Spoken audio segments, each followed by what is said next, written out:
یہ ہے مسجد کوفہ، عراق کے شہر نجف کا اہم مقام۔ کوفہ اور نجف کے درمیان یہ مسجد اس شہر کی پہلی عمارت ہے۔ تاریخ میں ملتا ہے اس مسجد کی پہلی تعمیر حضرت آدم علیہ السلام نے کی۔ پہلے اس جگہ پر فرشتے رہا کرتے تھے۔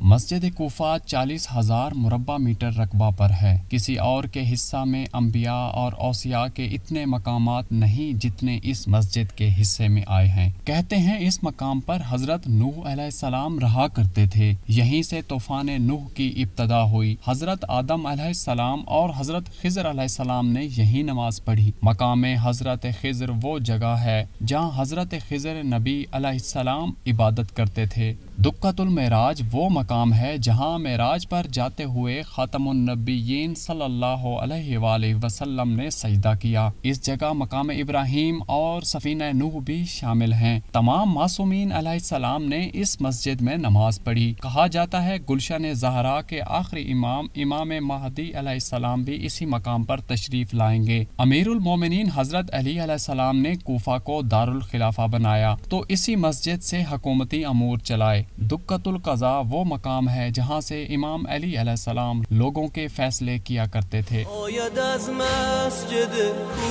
مسجد کوفہ کی اسی محراب میں امام علی علیہ السلام پر بزدلانہ وار کیا گیا۔ قضا نے وار کیا تو بھی پشت سر پر، مجال کس کی تھی جو آتا رو بروئے علی۔